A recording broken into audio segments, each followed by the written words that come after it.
24장 1절에서 2절 우리 한 목소리로 다 같이 읽겠습니다. 목사님 여기 기타 좀 꺼주실래요? 우리 다 같이 1절에서 2절 한 목소리로 읽습니다. 시작.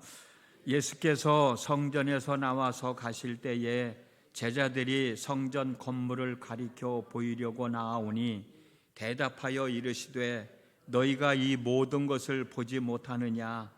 내가 진실로 너희에게 이르노니 돌 하나도 돌 위에 남지 않고 다 무너뜨려지리라. 아멘.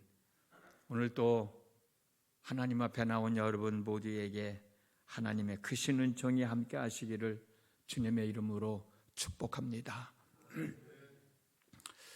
출애굽기 25장 8절에서 9절 말씀을 보면 하나님은 애굽을 나와서 가나안 땅을 향하여 광야길을 걸어가고 있는 이스라엘 백성들에게 성소를 지으라고 말씀을 하십니다. 성소를 지으라고 하는 말씀은 내가 너희들 이스라엘 백성들 중에 거하기 위해서다. 내가 너희들과 함께 하기 위해서니까 너희들이 성소를 지어라.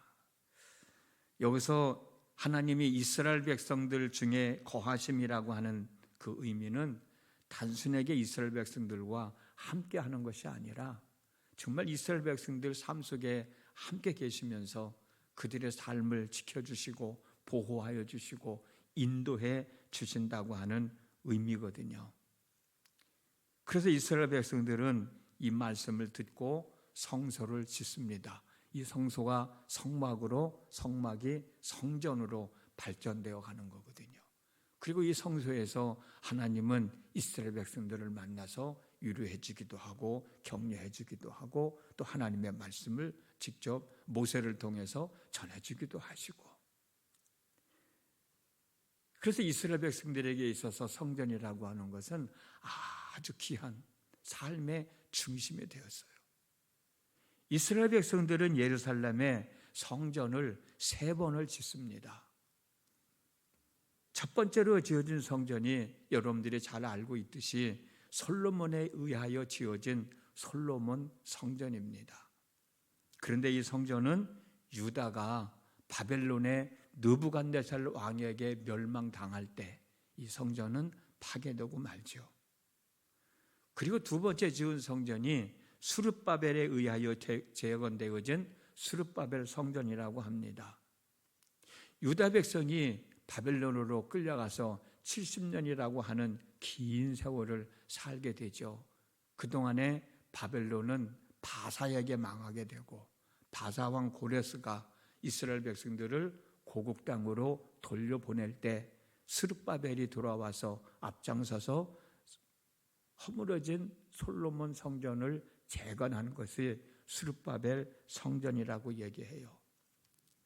이 스룹바벨 성전은 BC 63년경에 로마 장군 폼페이우스에 의해서 또 무너져 내리고 맙니다. 그리고 세 번째로 지어진 성전이 헤롯 성전입니다. 이스라엘이 로마의 통치를 받던 시절 헤롯이 유대인들의 환심을 사기 위해서, 이건 종교적인 목적이 아니라 정치적인 목적으로 지어진 성전이 바로 헤롯 성전이에요. 이 성전을 향해서 예수님이 돌 위에 돌 하나 남지 아니하고 무너뜨려지게 될 것이다 라고 말씀하신 건데, 이 성전은 유대인들과 로마 정부 간의 대립으로 AD 70년경에 로마의 티토 장군에 의하여 무너지고 말죠. 이스라엘 백성들에게 있어서 성전은 삶의 중심이었고 성전은 곧 하나님이나 다름이 없었어요. 그만큼 이스라엘 백성들에게 있어서 성전은 중요했던 것입니다. 그런데 예수님은 유대인들의 삶의 중심이었던, 유대인들에 있어서 가장 중요시 여겼던, 하나님과 다름이 없었던 이 성전을 돌 위에 돌 하나 남지 않을 정도로 회복 불가능한 상태로 허물어뜨리겠다는 거예요. 그것이 오늘 말씀이에요.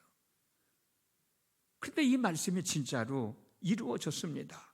아까 말씀드린 대로 유대인과 로마 정부 사이에 문제가 생겨서 전쟁이 일어났는데, 그때 로마의 티토 장군에 의해서 돌 위에 돌 하나 남지 않을 정도로 이 성전은 허물어지고 말아요. 예루살렘 성전이 서 있던 그곳은 무너져 내렸잖아요.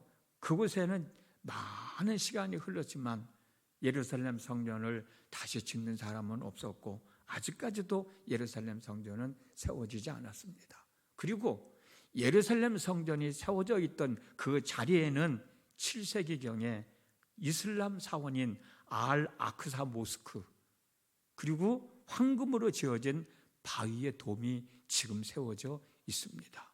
여러분들 혹시 그 예루살렘 전경 사진을 보면 황금 지붕으로 덮여진 사원이 나오잖아요. 그게 예루살렘 성전이 아닙니다. 예루살렘 성전이 있던 자리에 이슬람 사원이 세워져 있는 거예요. 예수님은 왜 유대인들, 이스라엘 백성들이 그렇게 귀하게 여기던 성전이 돌 위에 돌 하나 남지 않을 정도로 무너뜨려져야 한다고 말씀을 하셨을까? 예수님도 유대인이신데. 거기에는 여러 가지 이유가 있습니다만은 한 가지만 말씀드린다면, 구약시대의 성전은 예수님의 모형이었습니다. 참 성전이 예수님이 이 땅에 오셨으니까 모형은 이 땅에 존재할 이유가 없지 않습니까? 여러분, 아파트를 지어서 분양할 때 모델하우스를 먼저 짓잖아요. 사람들이 와서 모델하우스를 보고 앞으로 지어질 아파트가 이런 아파트구나 라고 거기서 보고 마음에 들면 계약도 하고, 그러다가 아파트가 다 지어지고 분양할 때는 모델하우스를 없애버리지 않습니까? 우리가 그렇게 이해할 수도 있단 말이죠. 왜 그러냐면 마가복음 14장 58절에 우리가 그의 말을 들으니 손으로 지은 이 성전을 내가 헐고 손으로 짓지 아니한 다른 성전을 사흘 동안에 지으리라 라는 말씀이 있어요.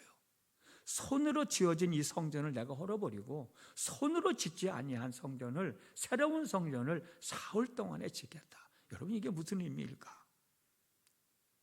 요한복음 2장 19절 말씀을 보면 너희가 이 성전을 헐라 내가 사흘 동안에 일으키리라 라는 말씀도 있어요. 결국 이 말씀의 의미는 뭐예요?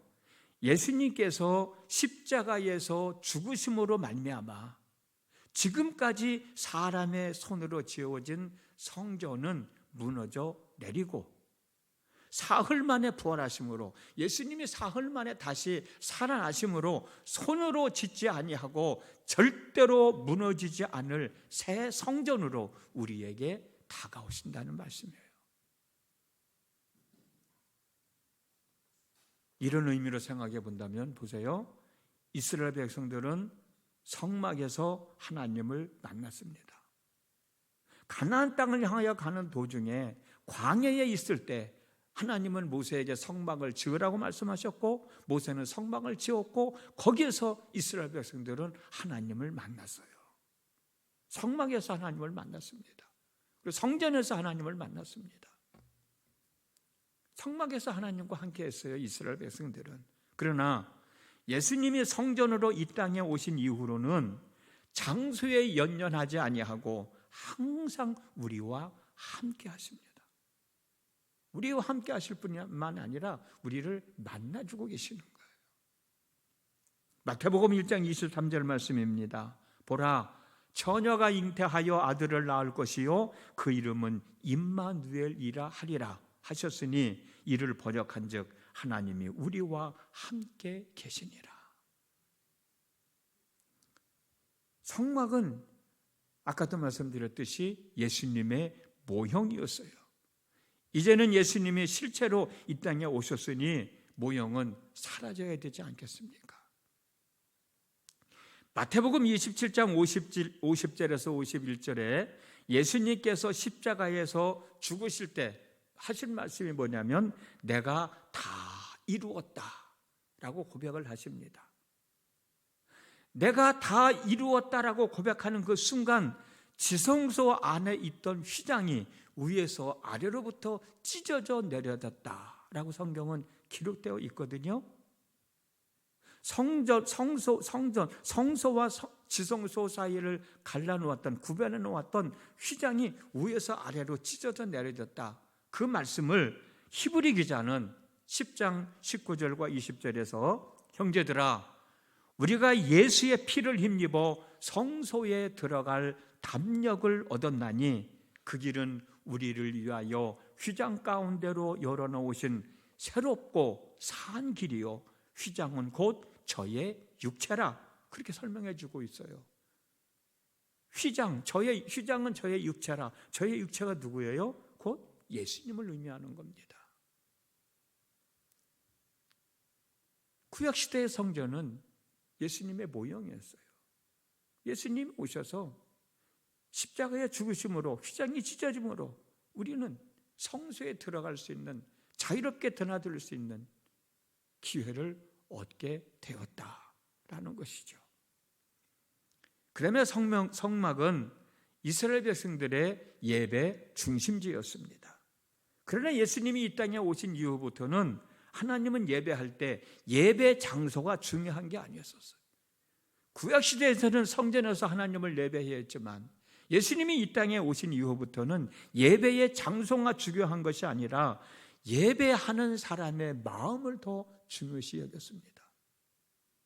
그래서 예수님은 요한복음 4장 23절과 24절에서 아버지께 참으로 예배하는 자들은 신령과 진정으로 예배할 때가 오냐니 곧 이때라.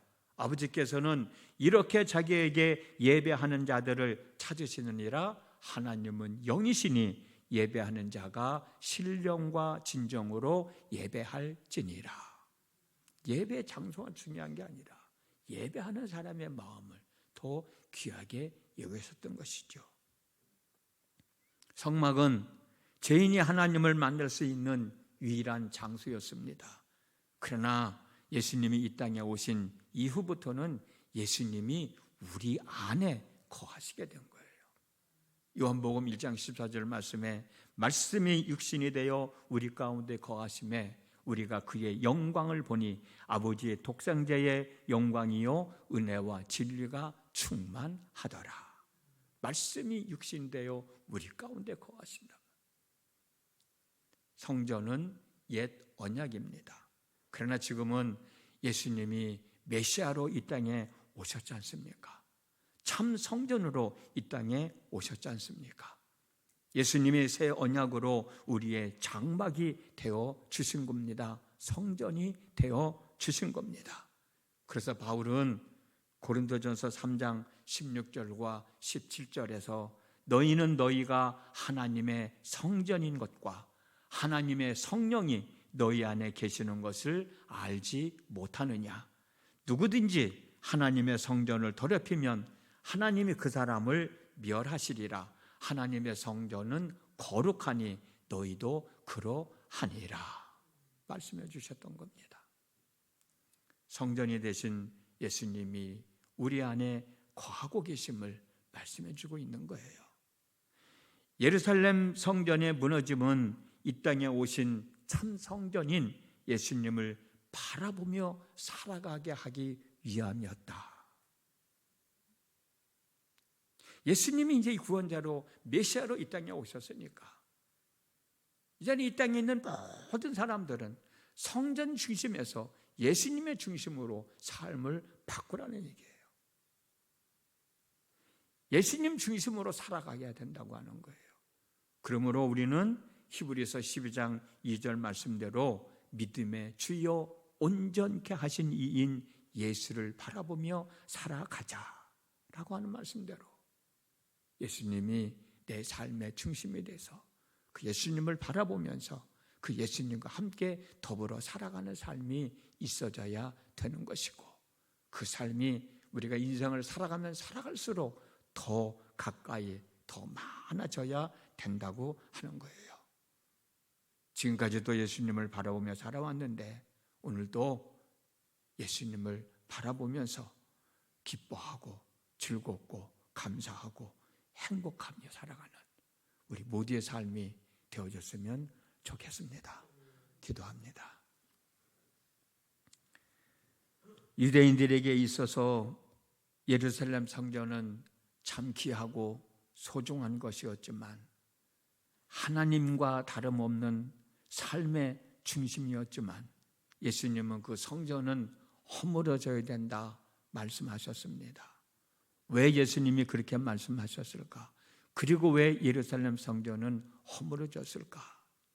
예수님이 이 땅에 메시아로 오신 후에 성전 중심의 삶이 아니라 예수님 중심으로 살아야 되기 때문에 예수님이 우리를 구세주로 인정하고 산다면 예수님이 곧 하나님이시고 예수님이 곧 우리의 삶의 중심이시고 예수님이 우리를 하나님 만나게 하시고 우리의 기도에 응답해 주시고 우리와 함께 더불어 살면서 우리의 삶을 주장하고 계시기 때문에 성전이 아닌 예수님이 우리에게 계시기 때문에 그분과 함께 더불어 살게 하기 위해서였다라는 말씀 함께 나눴습니다.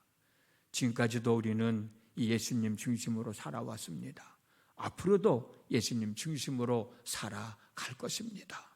더욱더 그 예수님과 함께 더불어 살아가는 삶 속에서 하나님의 역사하심을 경험하면서 기뻐하고 즐거워하고 감사하고 행복해하며 천국을 향해 나가는 우리 모두의 삶이 되어지도록 은혜를 더하여 주시옵소서.